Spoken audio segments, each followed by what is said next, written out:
அரசு உதவி பொறியாளர்கள் ஊதிய குறைப்பு விவகாரம். ஹிட்லரை விட மோசமாக முதலமைச்சர் பழனிசாமி நடந்து கொள்ளலாமா?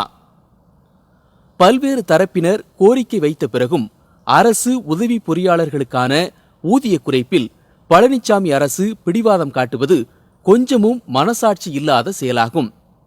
அரசு எந்திரத்தின் பணிகளை தொடக்க நிலையில் தங்களின் தோள்களில் சுமந்து செயல்படும் நெடுஞ்சாலை மற்றும் பொதுப்பணித்துறை உதவி பொறியாளர்களுக்கு முதலமைச்சராக மட்டுமின்றி அந்த துறைகளின் அமைச்சராகவும் இருக்கிற பழனிசாமி நேரடியாக இழைத்திருக்கிற மிகப்பெரிய அநீதியாகும்.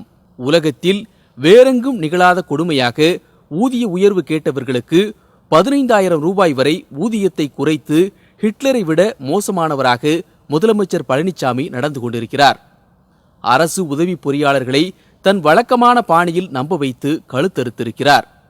இவ்வளவு கோரிக்கைகள் எழுந்த பிறகாவது இது குறித்த தமது முடிவை பழனிசாமி அரசு மாற்றிக்கொள்ள வேண்டும். அரசு உதவி பொறியாளர்களுக்கு 7வது ஊதியக்குழு அடிப்படையில் ஊதிய விகிதத்தை திருத்தி அமைத்து அறிவிக்க வேண்டும் என்று கேட்டுக்கொள்கிறேன்.